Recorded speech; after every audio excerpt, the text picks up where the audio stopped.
From the outset, I really have to acknowledge the furor of the postponement of yesterday's media conference, and for that I sincerely apologize. Due to last-minute changes, and I think the media will be aware that on Saturday we had the CEM, and after the CEM we met with our unions, the governing bodies, but also received our reports. And we met for almost the whole day on Saturday. And the decision that we took on Saturday forced me to use Sunday to do a series of consultations, because on Saturday we had taken the decision not to receive learners today. But it had major implications for the sector because it was very late by the time that decision was taken. There were learners which were on the way to schools, especially from outside provinces. There were principals who were not aware of the decision that we took on Saturday, so I spent almost the whole of Sunday consulting. So as I said, I was forced into a number of consultations with a number of key stakeholders who have a direct interest in basic education, and resulting in challenges for me to continue with the press briefing we had planned. Because I didn't want principals to first hear from the media that they can't receive learners before we speak to them directly. So I had to engage with Association of School Principals. I had to engage with leadership of schools, both private and independent, because they were also using the date, and they are not part of the public system, and they had to be told already by Sunday that there was a decision that we had taken on Saturday. I also had to communicate to get into a meeting for South African Human Rights Commission, because itself also was threatening interdiction, so I had to also spend time with them. I also had to spend time with organizations representing learners with special needs.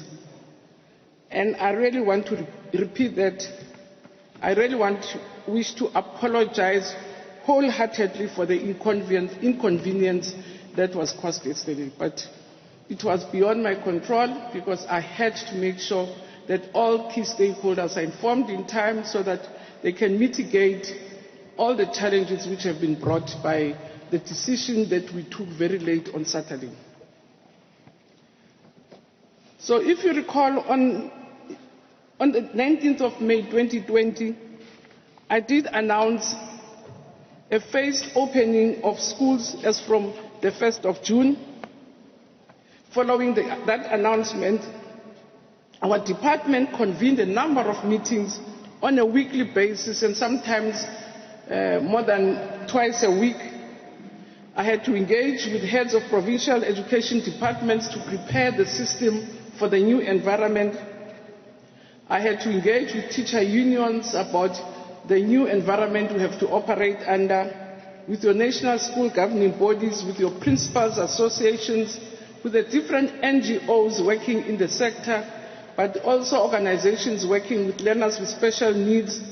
We had to engage with assessment bodies to make sure that indeed with the new environment there will be necessary changes to our assessment system, and a series of stakeholders with a direct interest in basic education. So we had to consult with everybody else who works with us. As I said, some of these meetings were convened on a weekly basis and some more than once a week. And the main focus of these meetings was to collaborate with our key stakeholders and to put in place measures to ensure the readiness of the system for the phase-in reopening of schools. As indicated in the earlier media briefing, critical to the reopening of schools was and still remains absolute compliance with all health safety requirements pronounced by the Department of Health. So on the 30th of May, which is this past Saturday, We again met as Council of Education Ministers to have our final report, because we've been receiving these weekly reports. And we received 3 critical reports. The first of the State of Readiness report, which we received from the NECT, and I did invite them today to really give you a sense of what were the tools they were using and what were the recommendations that they made after giving us that final report. I went to the first school in Olivenhout, and the principal was wearing khakis with her staff, and they were doing everything possible to ready themselves from Monday. And the principal whispered to me and said, "You know, Minister, we are here all the time. We leave the school very late, but let me tell you, I will not be ready to teach on Monday. Because the things we had to do are things that ourselves had not anticipated that we'd have to do." Because the most difficult part was reorganizing the curriculum, getting teachers who were not teaching grade 12s to, and just those decisions around the curriculum took the schools a long, long time to come to conclusion. But in terms of your protective clothing, on Thursday they were only delivering the the protective equipment by the province for learners.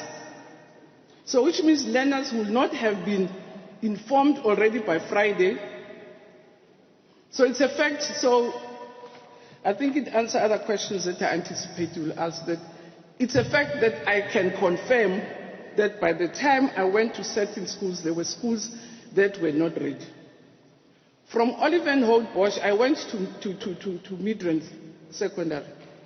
Again, the principal, the vice principals were having tape measures. Because one thing that we had not thought through properly, DG, we had a schedule on the arrival of teachers and didn't make a schedule on the arrival of other support staff. And you would have expected principals themselves running schools would have closed the gap.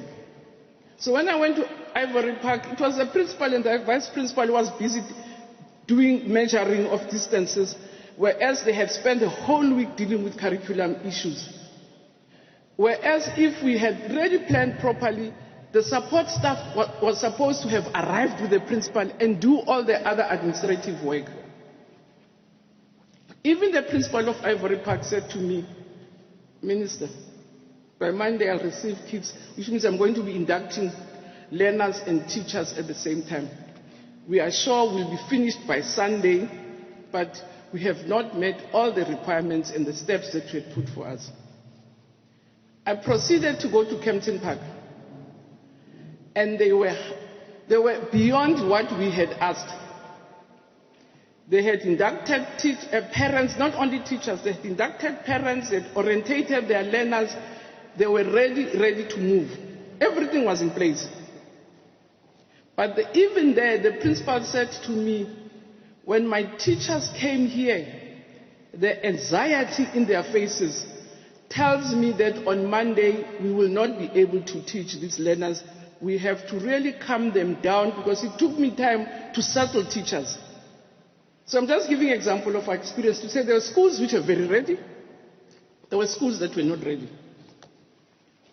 On Friday, I went to the Free State.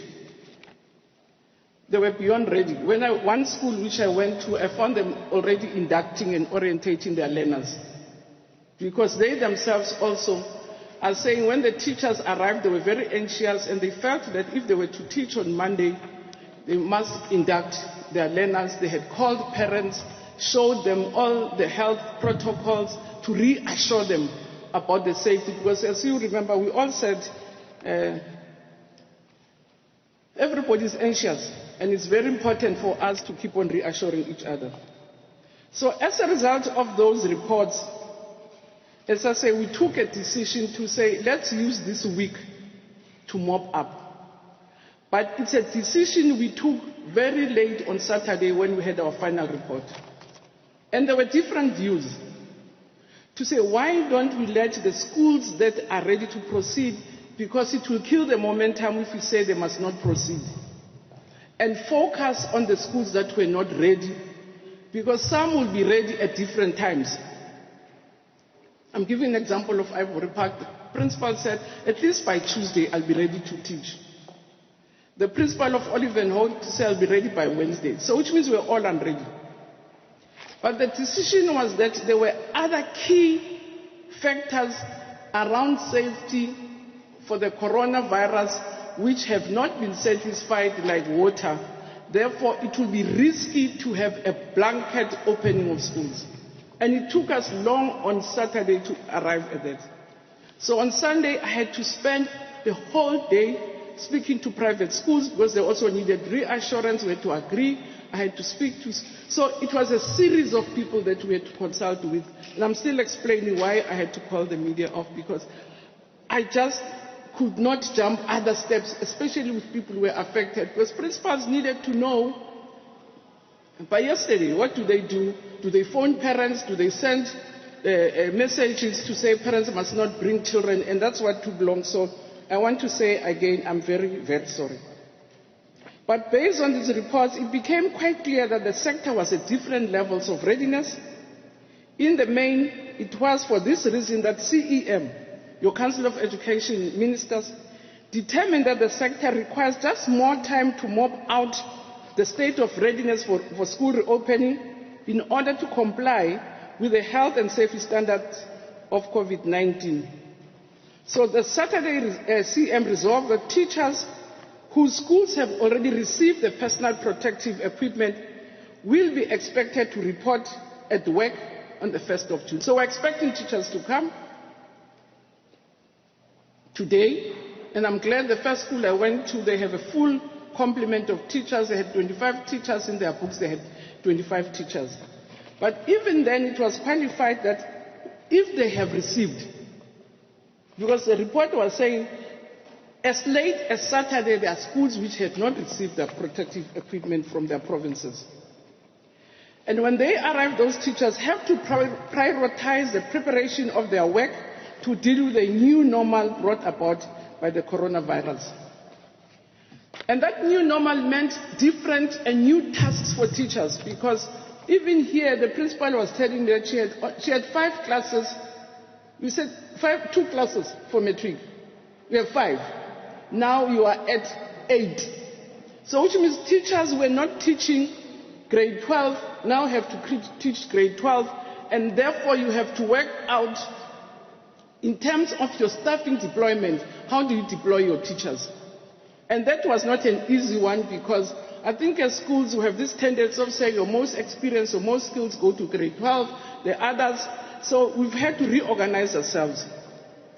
So as provinces, we also agree that we must finalize all outstanding deliveries of your PPEs to schools and the outstanding provision of water and sanitation. Because by Sunday when we met, Water gave us a report. They had not finished. I think they'll speak for themselves.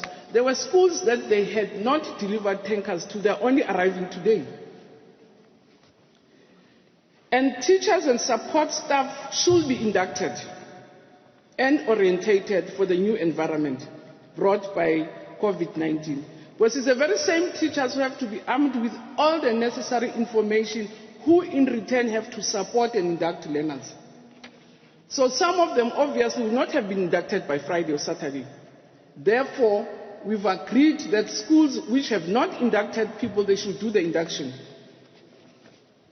And again, as I say, when I was in the Free State, it was a health department, there was a doctor and nurses which were teaching our staff about the virus and all sorts of things and working out the protocols of linkages between themselves.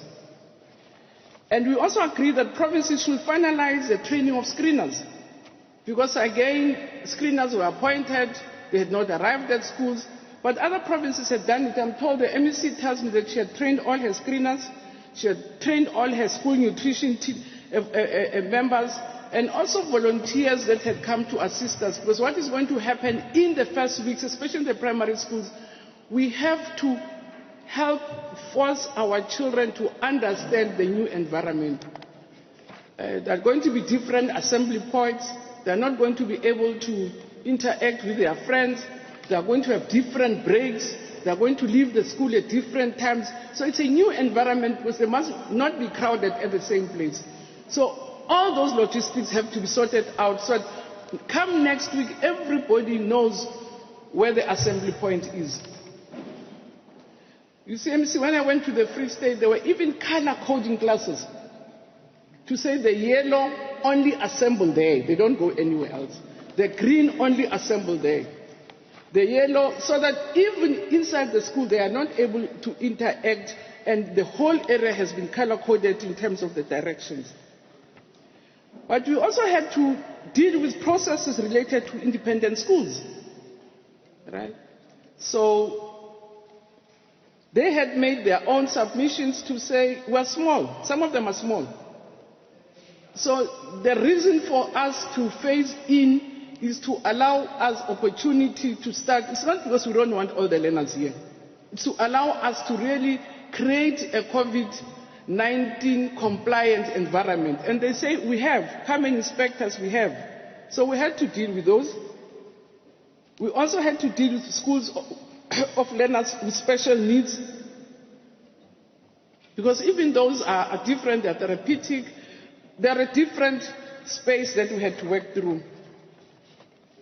So we did discuss, then we met after our decision with MECs, then we met with teacher unions and the National School Body Associations to share with them our decisions, to use this week to mop up and ensure that all the outstanding matters are attended to, and agreed with them that this week is going to be a mopping period. Schools that have completed all the necessary steps should use this week for induction and orientation.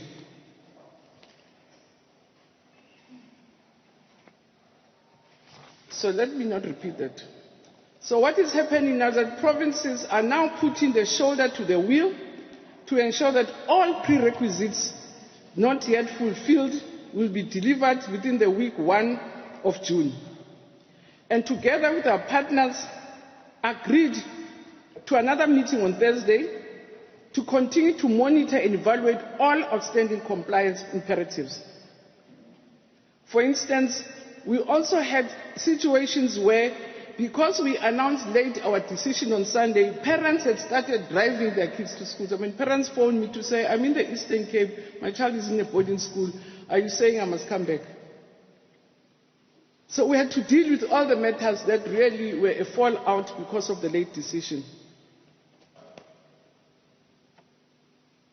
So we communicated, unfortunately quite late, that parents should not bring grade 7 and learners 7 and 12 to schools, but teachers who have received their PPEs are expected to report for work and carry out their responsibilities as spelled out. And more importantly, the sector agreed that the effective teaching and learning should resume on the 8th of June 2020. I've decided to also to take the nation to confidence with regards to the situation that we have faced, and that's why I've requested that the CEO of NECT should come to say what is contained in the report that gave us the recommendations to take just another week for postponement. And I think I don't want to spend lots of time on it because they will speak for themselves. And as I said earlier, I've also invited the Water Board to also assure the nation, because that's one of the key deal breakers, to say indeed on Thursday when we meet, will the water tanks which are outstanding be in all the schools that are there? So, as I said, also based on the reports that I received from provinces, I'm very hopeful that all outstanding challenges they unearth will be addressed during this period so that we can be able to start teaching. Because as I said, in my province, things will only arrive on Friday, Saturday, so which means they've arrived. Then they can use this week to induct. Because my view is that any further delays, it's not only my view, and also with my colleagues in provinces, poses a very serious threat to the system and the future of learners that are yearning for. Because it is poor learners who are going to be highly disadvantaged if we keep on postponing. They have not had the benefits, and I'm proud the principal says, she says when she opens next week, she'll be on term 3. because she was able to continue interacting with her learners during the lockdown. But other learners have not had that privilege, so which means they still have to do term 2 work during term 3. And they're expected to write the same exam with learners whose teaching was not interrupted during the lockdown. But the other matter, because as I said, colleagues will speak to the other matters, I thought I should also go through, Chair, the directives that we issued on Saturday. So on May the 29th, which is a Friday, as DBE, we issued a government gazette with directives regarding the reopening of schools and measures that address, prevent and combat the spread of coronavirus in the basic education sector. And these directives were issued in terms of Regulation 4.3 of the regulations which were developed under the Disaster Management Act of 2002 and was published on 29 April 2020. And the main purpose of these directives is to provide the arrangements for a phased return of educators, officials, learners and support staff to schools and offices. Number one, in those directives, that in terms of the movement of people between provinces, because we have teachers coming from Eastern Cape teaching in Northern Cape, or teachers from Eastern Cape teaching in Western Cape. So in terms of the movement of people between provinces, metropolitan areas and districts, there will be a permit issued for officials and educators under alert level 3, which means from today. We have to commute to and from work on a daily basis. And these permits will be issued by the heads of department or a delegated official. There will be a certificate issued to learners who have to commute to and from on a daily basis, which will be issued by a principal of a school. For instance, in your area like Parys, where kids study in the Val, again, there must be a permit which is issued, and the issuing of the certificate must be done in compliance with the regulations. And even a person transporting a learner to school must also be issued with a permit. So again, the drivers themselves who drive kids up and down to school, they must have a permit. The regulations are also saying all extramural events at schools, including sports, choral estate fort or choral rehearsals, arts and other cultural festivals, remain suspended. And we will talk about, or the minister will determine, in conjunction with provinces, if there is a need to lift some of these limitations. So a parent, for instance, there's been questions about parents who still feel anxious about sending their kids to school because they're not very sure about their safety.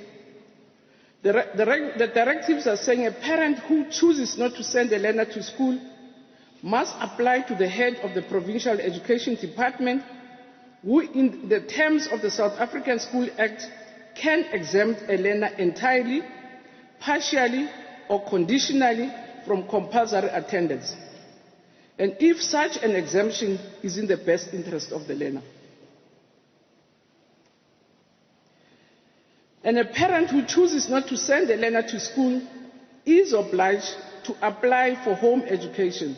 So if your child doesn't have your underlying comorbidities, will fall under the second category, because the head of department or the principal has to give an approval. So you can't keep your child at home to say, I'm anxious. And therefore, we find ourselves having to support you. No. If it's reasons that the principal has not accepted, especially mainly around health issues. So a parent who chooses not to send a learner to school is obliged, because basic education is compulsory. So education of children between 6 and 15 is compulsory by law. So it's obliged to apply for home education in terms of the relevant section of the South African School Act. So they must go and familiarize themselves with the conditions of homeschooling and comply, because even then you have to apply. You just can't keep your child at home. You have to apply and meet all the conditions that are required under homeschooling. So we have been receiving many inquiries regarding the matric examinations, And it is clear that there's lots of anxiety on the matter, and we had to gazette it as well, since it is also an extremely sensitive matter in the basic education system. So we've given directives formally that the May-June 20 examination for candidates who registered for the senior certificate and national certificate is going to be administered in December. So those are your adult learners or your part-time learners. So we had to agree with UMALUS, which is our examining body, that we will only assess those learners in December, unless unforeseen circumstances occur, in which instance I, as the minister, will take the necessary determination. If anything happens, the country says we can't go to work for some reason, we will then have to take a new decision. But for now, the decisions that the learners were supposed to write in June will write in December. As indicated in all previous media briefings, the health and safety of learners, teachers and all employees within schooling are our major concern. And it is for these reasons that we must ensure that all schools comply with the minimum health and safety requirements and measures determined by health for a school to be able to reopen. And again, there were concerns which were raised by the Human Rights Commission on this matter, MEC, to say, are we saying if schools don't comply, those children will have to suffer and their school is not functioning? The right to education is an inalienable right for all learners. So which means ourselves as a sector will have to find alternatives for those kids to be able to access their rights without being prejudiced by the fact that we are not able to provide conducive conditions. So I thought I should clarify that, because it has been coming repeatedly, that if we really find it impossible, by the time we say there must be learning and teaching, as a sector we have an obligation to find an alternative for those learners so that their rights to education is not compromised. Again, any school or office that does not comply with the minimum health and safety measures, such as schools or offices, will remain closed. I know some offices in Bulobedi which are in the chief's office, so he gave them a rendezvous, all of them squashing that rendezvous. So obviously we can't operate from there any longer. So we have to find alternatives for those officials, even if it means we send mobile, but they can't operate the way they've been operating. Again, in keeping with the focus on health and safety, the directives clearly state that all offices and schools must develop a work plan. I must say, in the schools that I visited in the country, I did find COVID-19 files. Principal, I hope you have also a COVID-19 file. And we urge all schools to comply in this regard. Parents and guardians must not send their learners to a school if learners show any of the coronavirus symptoms. The screening of symptoms must be conducted at offices or schools according to the Department of Health guidelines. We have since made this available to schools, again those guidelines, and we urge all teachers and relevant officials to familiarize themselves with the health guidelines. And I think that's what we would have observed, that every school, they will set up a station before you get into the main premise to test the temperature, screen, collect information on your age and everything else. So all schools are expected, even offices, are expected on a daily basis to comply to those guidelines. So we agree that we need to work extremely hard to comply in order to prevent the infections, because that's a condition around which Cabinet allowed us to open, to say, when you say you are going back to schools, like everybody else is going back to work, rule number one, you have to prevent infections in your workspace. So which means you have to put every measure in place that there is no infection in the workspace. So there are steps that have been taken, outlined in the directives, to help us prevent the spread of the virus. Every office and school must have easily accessible and sufficient quantities of hand sanitizers based on the number of learners, of educators, officials or persons who access the offices or school entrances. Offices and schools must have facilities for washing of hands with soap and clean water. The cleaning of surfaces and equipment is mandatory. A mask is a mask in every instance. Offices and schools are required to provide a minimum of 2 cloth masks to learners and educators, officials and support staff. We have observed that schools have been working very hard also to configure the physical environments, from staff rooms to classrooms and the play areas. This is not a matter of choice.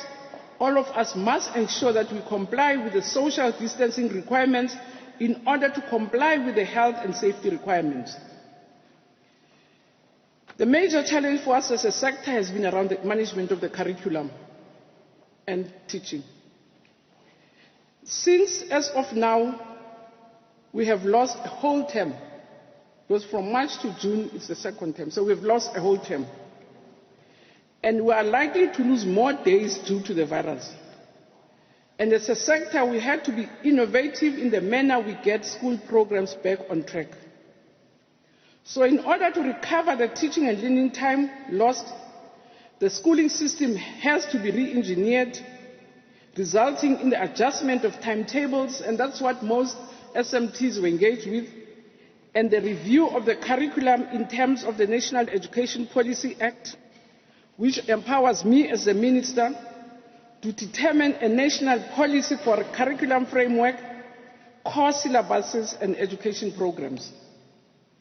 So we had established as DBE a curriculum work stream consisting of curriculum experts from the department and provinces, but we've also been working with academics and curriculum experts in managing this aspect of the re-engineering of the curriculum. So because the basic education directives are not static, we will always use the opportunity to make the necessary amendments as and when required. For instance, when I met the Human Rights Commission, they were concerned about clause 4.2 to say when the directive said a school not ready or not complying to the health requirements will not reopen, we will be prejudicing the rights of learners in that area when it's not their fault that things are not happening for them. And we explained that it meant the school infrastructure, not that learners will not, as the department, will be exempted from ensuring that the rights of those learners are realized. So while we agreed that there was a different interpretation of the clause, they proposed that we should speak to state law advisors, that for the mere fact that different parties have a different interpretation of the clause, it means it's not clear enough and therefore we need to strengthen, so we'll do that. But there are also issues around that we had not considered earlier about ECD and all sorts of things. So as we proceed under level 3, we will then make the necessary adjustments as we get inputs also from stakeholders, and we'll make those public. So I must say, indeed, the national lockdown has affected our lives in so many levels. Families are traumatized, jobs are lost, and schooling had grinded to a complete halt, and the reopening under the new conditions was a real uphill as compared to other times when we have to count desks, count books, count teachers. Here we had to really create a new environment that we had not worked under before, and it has caused lots of difficulties. But as I said, we were given strict orders by Cabinet that schools should not spread the virus. We should make sure that no one is infected in the school premises, and that becomes a priority to everything that we do, and that's what also partly informed the difficulties that we had to encounter over the weekend in determining whether indeed we should send kids to school today when other provinces or schools have not met the requirements, or we should use this week to mop up. At least we know where the challenges are, and we'll be focusing on those. And schools that are ready, like this school, We then do the next step of orientating learners, inducting them and counseling them and preparing them for learning and teaching next week.